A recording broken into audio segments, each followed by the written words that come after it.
18व्या लोकसभेच्या निवडणुकीच्या प्रचाराच्या निमित्तानं आपल्याला मार्गदर्शन करण्यासाठी आवर्जून उपस्थित असलेले आपल्या सगळ्यांचे नेते, महाराष्ट्र राज्याचे उपमुख्यमंत्री आदरणीय देवेंद्रजी फडणवीस साहेब, या विभागाचे लोकप्रिय कार्यसम्राट दमदार आमदार पैलवान महेशदादा लांडगे, विधान परिषदेच्या आमदार उमाताई खापरे, आमदार अश्विनीताई जगताप, माजी आमदार विलासजी लांडे, आमचे युवा सहकारी गणेश कवडे, पैलवान मंगलदास बांदल, माजी महापौर राहुल जाधव, सन्माननीय रामशेठ गावडे, उपनेते इरफानभाई सय्यद, सुजाताताई पलांडे, पंडितराव गवळी, अजित गव्हाणे, बाळासाहेब भागवत, कुणाल वावळकर, राजेश पिल्ले, सदाशिव खाडे, बाळासाहेब गव्हाणे आणि समोर बसलेले मोठ्या संख्येने उपस्थित असलेले सर्व माझे बंधू आणि भगिनींनो, उद्या प्रचाराचा शेवटचा दिवस आहे. 2 दिवसांनी ह्या लोकसभेच्या निवडणुकीचं मतदान होणार आहे आणि या मतदानाच्या माध्यमातून आपण ठरवणार आहे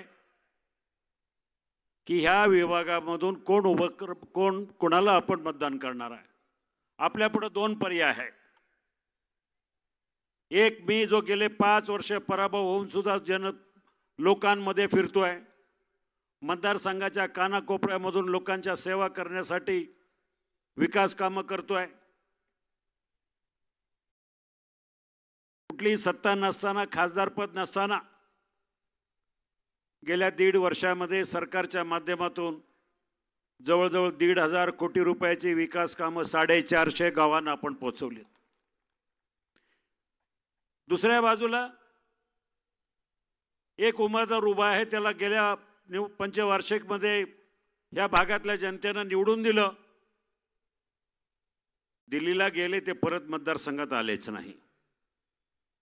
एकही गावभेट दौरा नाही, एकही विकास काम नाही, कुणालाही संपर्क नाही. एवढंच काय तर त्यांचा खासदार निधी जो हक्काचा आहे तो 80% खासदार निधी खर्च झाला नाही म्हणून परत गेला. हा असा महाराष्ट्रातलाच नव्हे तर देशातला एकमेव खासदार आहे की उपलब्ध असलेला निधी वापरता आला नाही. आणि म्हणून आपल्याला ठरवायचं आहे की आपण ह्या वेळेला कुणाला मतदान करायचं. अशी परिस्थिती झाली आहे. देवेंद्रजी, मी आपल्याला सांगू इच्छितो, मला फारसं कुणावर टीका करायची नाही, वस्तुस्थिती सांगतो. गेल्या 3-4 महिन्यापासून समोरचे महादय गावभेटीत दौऱ्याच्या निमित्तानं गावोगावी जातात. 2 महिन्यामध्ये किमान 15 ते 16 गावांमध्ये त्यांना अडवलं, वेशीवर अडवलं आणि त्यांना सांगितलं की खासदार साहेब, तुम्ही आलात आमच्याकडं, ठीक आहे, आम्ही तुमचा सत्कार करू. आमच्या गावाच्या वेशीच्या आतमध्ये येऊन प्रचार करायच्या अगोदर आम्हाला सांगा 5 वर्षामध्ये आमच्या गावासाठी काय केलं. एका गावानं तर सांगितलं, आम्ही 22 निवेदनं तुम्हाला दिली, 22 निवेदनापैकी एकही काम तुम्ही केलं नाही. तुम्हाला फोन केला तर तुमचे खासदार, तुमचे PA तुमच्या आवाजामध्ये बोलतात. अशा प्रकारची दिशाभूल चालली आहेत. आम्ही नक्की काय करावं, कृपा करून तुम्ही आम्हाला याचं उत्तर द्या, मगच आमच्याकडं प्रचाराला या. काही ठिकाणी तर खेड तालुक्यामध्ये बोर्ड लागले, खासदार साहेब अभिनंदन, आपण 5 वर्षांनौकाईनं आपल्याकडे आलात. विकासाचे मुद्दे नाही, काम सांगायला काही विकासाचं एकही काम नाही आहे. कुठल्या तोंडानं लोकांकडे जायचं, कुठल्या तोंडानं मतं मागायची. मग एकमेव पर्याय त्यांच्या पुढे राहिला, काहीतरी दिशाभूल करणारी विधानं करायची, खोटे नाटे आरोप करायचे, सहानुभूती मिळवायची आणि मग काय म्हणायचं, मी एकनिष्ठ आहे, माझी निष्ठा आहे, मी पक्ष बदलला नाही. मला आपल्याला आवर्जून सांगावंसं वाटतं की समोरच्या उमेदवाराची ही विधानं म्हणजे जनतेशी फसवणूक आहे. 5 पक्ष बदललेला हा माणूस, निष्ठेबद्दल बोलण्याचा त्याला कुठलाही अधिकार नाही. माझ्या मते हा माणूस महागद्दार आहे. अगोदर मनसे, नंतर शिवसेना, नंतर राष्ट्रवादी, नंतर अजित पवार गट, आणि अधूनमधून BJP बरोबर संपर्क साधून मला घेता का अशा प्रकारची विनवणी करणारा माणूस आज आम्हाला निष्ठेच्या गप्पा शिकवतोय। मी 20 वर्ष जे पहिली निवडणूक लढली तेव्हापासून आजपर्यंत या निवडणुकीचा फॉर्म भरेपर्यंत धनुष्यबाणाशी मी प्रामाणिक राहिलो, प्रामाणिकपणे धनुष्यबाणावर लढलो आणि ह्या वेळेला मी घड्याळाच्या चिन्हावर उभा राहिलोय। त्याला कारण आदरणीय देवेंद्रजी फडणवीस असतील, एकनाथभाई शिंदे असतील किंवा अजितदादा असतील, तिघांनी ठरवलं की ही जागा वाटपामध्ये ही जागा राष्ट्रवादीला जाते आणि म्हणून सहमतीचा उमेदवार म्हणून तिघांनी ठरवलं की तुम्ही 5 वर्ष मेहनत केली आहे, 5 वर्ष तुम्ही पायाला भिंगरे लावून मतदारसंघ फिरलाय आणि म्हणून तुम्ही असं 5 वर्षाची मेहनत कामाला न जाता वाया न जाता तुम्ही लढलं पाहिजे, घड्याळाच्या चिन्हावर लढा अशा प्रकारची सगळ्यांनी निर्णय सांगितला आणि त्याप्रमाणे निवडणुकीला उभं राहिलं। आज मी निवडणुकीला कशासाठी उभं राहिलो? मला काय खूप खासदार होऊन मोठं व्हायचं वगैरे असं काही नाही। ह्या मतदारसंघामधले प्रश्न अजूनही तसे आहेत। मी आपल्याला सांगू इच्छितो, आपला हा रस्ता जो आहे खेड सिन्नर, या रस्त्यासाठी आज नाही 2008 सालापासून मी संघर्ष करतोय। 2008 साली काँग्रेसचे मंत्री होते CP जोशी, रस्ते वाहतूक मंत्री, त्यांच्याकडे हा रस्त्याच्या संदर्भामध्ये मी प्रोजेक्ट सादर करण्यासाठी गेलो। त्यांनी सांगितलं की महाराष्ट्रामध्ये आता हा काही प्रोजेक्ट आम्ही घेणार नाही, तुमचं महाराष्ट्राचं बजेट संपलेलं आहे। माझी हमरीतुमरी झाले, मी त्यांच्या मंत्र्याच्या केबिनमध्ये सोफ्यावर मांडी घालून बसलो। मी म्हटलं जोपर्यंत ह्या रस्त्याला मंजुरी देत नाही तोपर्यंत मी उठणार नाही। त्यांना शेवटी माझं म्हणणं मान्य करावं लागलं। तिसऱ्या दिवशी त्याने मीटिंग घेतली आणि हा रस्ता BOT तत्वावर घेतला। त्याचं टेंडर निघालं, खेड सिन्नरचं सांगतोय मी, त्याचं टेंडर DPR तयार केला, 3 वर्ष त्याच्यामध्ये गेली। 2013ला टेंडर काढलं, 2014ला गडकरींच्या कार्यकालामध्ये कामाला सुरुवात झाली। 2014ला काही भूसंपादनाच्या अडचणी आल्या, बायपासच्या अडचणी आल्या। जी कंपनी जे त्याच्यावर काम करत होती ठेकेदार कंपनी, ती सरकारी कंपनी होती ILFS, ती कंपनी दिवाळखोरीमध्ये गेली आणि त्याच्यानंतर हा प्रकल्प बंद पडला। गडकरी साहेबांना आम्ही दोघांनी मिळून याच्यावर तोडगा काढला की सध्या सरकार खर्च करेल आणि BOT कंपावर तत्वावर जी कंपनी आहे त्याचा आपण नंतर हिशोब बघू। गडकरींनी लोकसभेमध्ये मान्य केलं की हे खेड सिन्नरचे 5ही बायपासेस आढळराव यांच्या मागणीवरून आपण मंजूर केले, त्याचं टेंडर निघाले, काम चालू होतं। पण ह्या बाबाला आपलं काही 2-3 बायपासेस त्यांच्या कार्यकाळामध्ये मंजूर झाले म्हणून म्हणाले मीच केले। रेल्वेसारखा प्रकल्प, Pune Nashik semi high speed railway, माझा प्रयत्न 2005 सालापासून आहे। पहिली निवडणूक माझी 2004ची होती। 2005ला मी पहिल्यांदा प्रयत्न केला, सर्वे करायला लावलं, प्रोजेक्ट निगेटिव्ह आला, त्याचा रिपोर्ट निगेटिव्ह आला। पुन्हा 2007ला पाठीमागं लागलो, 2009ला मागं लागलो आणि शेवटी जेव्हा सुरेश प्रभू रेल्वे मंत्री झाले त्यावेळेला त्यांच्या माध्यमातून त्यांना समजावून सांगितलं की पुणे नाशिक रेल्वे किती महत्त्वाचा प्रकल्प आहे। पुणे नगर आणि नाशिक या तिन्ही जिल्ह्याचं, शेतकऱ्यांचं असेल सर्वसामान्यांचं जीवनमान बदलणारा हा प्रकल्प आहे। शेवटी त्यांनी मान्यता दिली, प्रकल्प मंजूर झाला आणि 2018 पर्यंत प्रकल्पाचा DPR तयार झाला, त्याचा पिंक बुकमध्ये त्याचा समावेश झाला। माझा पराभव झाला। पराभव झाल्यानंतर आजपर्यंत गेल्या 5 वर्षामध्ये जो DPR आणि जी फाईल मंजुरीला होती आहे त्याच टेबलावर अजून तशीच आहे। 5 वर्षामध्ये ती फाईल 1 इंच हलली नाही। हायवेच्या कामाच्या संदर्भात तुम्हाला माहिती आहे, आपली मोशीची ट्रॅफिक असेल किंवा चिंबळी, कुरुळी, चाकण, काय फरक पडला ट्रॅफिकमध्ये? माझ्यावर टीका करून निवडून आलेल्या माणसाला मला स्पष्टपणे विचारायचं आहे, 5 वर्षामध्ये त्या ट्रॅफिकमध्ये बदल झाला नाही, उलटी ट्रॅफिक वाढली। मला ते काम पूर्ण करायचं आहे। रेल्वेच्या प्रकल्पाची किंमत आज जवळजवळ 24,000 कोटी रुपये झाली। या हायवेचे सगळे प्रकल्प पूर्ण करण्यासाठी अजूनही 21,000 कोटी रुपये पाहिजेत। म्हणजे 40,000 कोटी रुपये जर आपल्याला लागत असतील या शिरूर लोकसभा मतदारसंघासाठी, तर त्यासाठी उद्याचं येणारं सरकार, केंद्रामध्ये येणारं सरकार फक्त आणि फक्त नरेंद्र मोदीजींचंच असणार आहे. पंतप्रधान पुन्हा एकदा नरेंद्र मोदीच होणार आहे. मग अशा वेळेला आपल्या मतदारसंघातला खासदार त्याच्या पाठीशी जर उभा राहणार असेल तर आपल्याला निधी मिळण्यासाठी सोयीचं जाईल, सोपं जाईल. म्हणून मला आपल्याला विनंती करायची की हे प्रकल्प पूर्ण करण्यासाठी आपण मला या ठिकाणी निवडून द्या. नाहीतर काय झालं की गेल्या वेळेला चुकीचा निर्णय झाला. केंद्र सरकारकडनं एकही रुपयाचा निधी आपल्या लोकप्रतिनिधींना आपल्या मतदारसंघामध्ये आणता आला नाही. या सगळ्या गंभीर गोष्टी आहेत. फक्त एक नट आहे म्हणून निवडून द्यायचं आणि त्याने लोकांच्या जीवनाशी खेळायचं, लोकांच्या भावनेशी खेळायचं, हा प्रकार आता कुठंतरी थांबला पाहिजे. आणि म्हणून मी ह्या ठिकाणी जास्त काय बोलणार नाहीत. आदरणीय महेशदादांनी त्यांनी विस्तृतपणे मांडले बैलगाड्याच्या विषयी. आजही सुप्रीम कोर्टाची ऑर्डर आहे.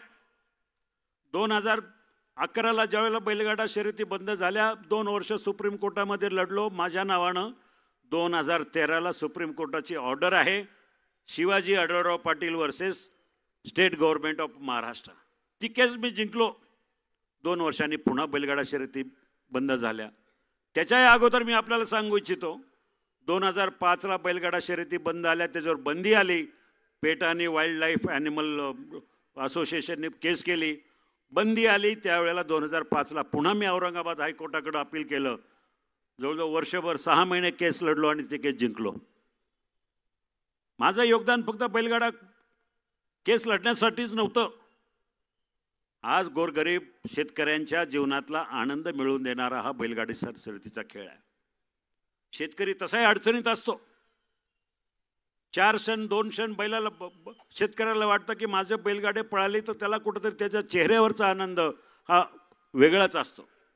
आणि म्हणून एखाद्या बैलाला इजा झाली, पाय मोडला, शिंग मोडलं तर बैल तो निकामी होतो, शर्यतीच्या कामाला नाही. मग अशा वेळेला मी माझ्या स्वतःच्या खिशातून खर्च करून बैलगाडा विमा कंपनी चालू केली आणि शेतकऱ्यांना 50,000पासून लाख रुपयेपर्यंतची बक्षीस भरपाई करून दिली. आज शिरूर लोकसभा मतदारसंघामध्ये नाही म्हटलं तरी 42 बैलगाडा घाटाची बांधणी मी खासदार निधीतून केली. आज माझ्या नावावर 3 बैलगाडा केसेस आहे. मला प्रत्येक महिन्याला हायकोर्टामध्ये सुप्रीम आपलं सेशन कोर्टामध्ये तारखाला अटेंड करावं लागतं. 20 वर्ष लढतोय मी. 2005 पासून आजपर्यंत 19 वर्षात कमीत कमी 60 वेळा आपल्या कोर्टामध्ये हजर राहिलो. खेडच्या सेशन कोर्टामध्ये अजूनही केस नील झालेली नाही आहे. महेशदादांवर सुद्धा चाकणचे आम्ही आंदोलन केलं. 10-15 हजार शेतकरी त्या ठिकाणी महाराष्ट्राच्या कानाकोपऱ्यामधून उपस्थित होते. त्यांच्याही नावावर केस आहे, माझ्याही नावावर केस आहे. पण जे श्रेय घेतो तो खासदार, त्याच्या नावावर एकही केस नाही. त्यांनी कधी आंदोलनही केलं नाही, त्यांनी कधी बैलगाडा घाटही बांधला नाही. फक्त ज्या वेळेला बैलगाडा शर्यती चालू झाल्या त्यावेळेला घोडीवर बसून आला आणि घाटामध्ये पळाला. आणि ती घोडी सुद्धा नाटकातली घोडी होती. आणि म्हणून या खासदाराचा आणि बैलगाडा शर्यतीचा काडी मात्र संबंध नाही. म्हणून अशा दिशाभूल करणाऱ्या लोकांपासून आपण सावध राहा. यावेळची निवडणूक आमच्या दृष्टीनं देशाची महत्त्वाची निवडणूक आहे. नरेंद्र मोदीजींची कारकीर्द जर आपण पाहिली गेल्या 10 वर्षामध्ये भारताला नव्यानं ओळख करून नवीन भारत जो आज जगामध्ये गाजतोय तो फक्त आणि फक्त नरेंद्र मोदीजींच्या नेतृत्वामुळं. आज भारताचं नाव अतिशय आदरानं जगाच्या पाठीवर घेतलं जातं. मी अनेक वर्ष परदेशात जातो. बऱ्याचशा परदेशामधल्या काही देशामध्ये दुकानावर पाटी लागली जायची, इंडियन्स आर नॉट अलाउड, भारतीयांना ह्या दुकानामध्ये प्रवेश नाही, अशा प्रकारचं बोर्ड लागायला जायचा. पण आज ते सगळे दुकानवाले, ते सगळे देशातले परदेशातले लोक नरेंद्र मोदीजींच्या नावामुळं प्रत्येक भारतीय पासपोर्ट होल्डर त्याला आदर देतात आणि रिस्पेक्ट करतात. ही खरी अचिव्हमेंट आहे. आज अनेक गोष्टी आहेत. लोक सांगतात की काय योजना केल्यात. सर्वाधिक जास्त योजना, कल्याणकारी योजना शेतकऱ्यांसाठी, कामगारांसाठी, महिलांसाठी सर्वाधिक जास्त योजना कुठल्या असतील गेल्या 70 वर्षामध्ये फक्त आणि फक्त नरेंद्र मोदीजींच्या माध्यमातून मंजूर झालेल्या आहेत. आणि म्हणून मी या निमित्तानं जास्त बोलणार नाही, बराचसा वेळ झालेला आहे. आदरणीय फडणवीस साहेबांना बोलायचं आहे. म्हणून मला आपल्याला जाता एवढीच विनंती करेल, महेशदादांनी गेल्या 1.5 महिन्यापासून, महिन्याभरापासून या मतदारसंघाचं संपूर्ण वातावरण बदललं आहे. आणि मला खात्री आहे दादानी जो शब्द दिला तो भोसरी विधानसभा मतदारसंघातून सर्वाधिक जास्त लीड मला आतापर्यंत फक्त इथंच मिळत आलेला आहे। गेल्या वेळेला पराभूत झालो, माझ्या स्वतःच्या तालुक्यामध्ये मी पिछाडीवर होतो, परंतु ह्या वेळेला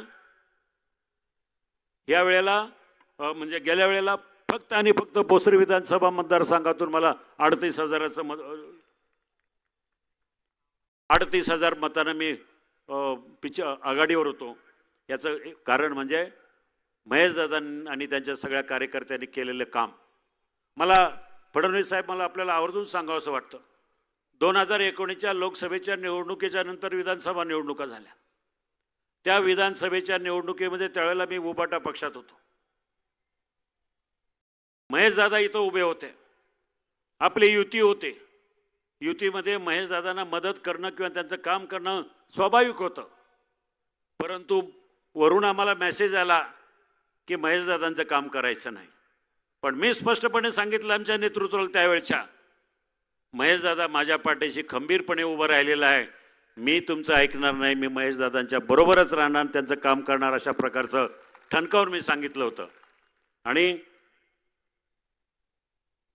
गेल्या वेळेला बऱ्याचशा निवडणुकामध्ये पहिल्या 2009ला 2014ला सन्माननीय स्वर्गीय गोपीनाथजी मुंडे यांनी मागील काही निवडणुकीत, मला आठवतं आहे एकदा असा उशीर झाला होता, 10 वाजले होते, मग त्यांनी माईकवरून भाषण केलं, एकदा तर असेच माईक बंद करून भाषण केलं, पण त्यांचा सुद्धा आधार, त्यांचा सुद्धा आशीर्वाद आणि ह्या मतदारसंघामध्ये त्यांच्यामुळं मला ह्यापूर्वीसुद्धा लीड मिळालं आहे। म्हणून मला आपल्याला विनंती करायची की येणाऱ्या 13 तारखेला कुठल्याही भूलथापाला बळी न पडता फक्त आणि फक्त माझं चिन्ह आहे घड्याळ, घड्याळाला मत म्हणजे मोदीजींना मत, घड्याळाला मत म्हणजे विकासाला मत, एवढंच या ठिकाणी सांगतो आणि आपली रजा घेतो। धन्यवाद। जय हिंद, जय महाराष्ट्र। धन्यवाद।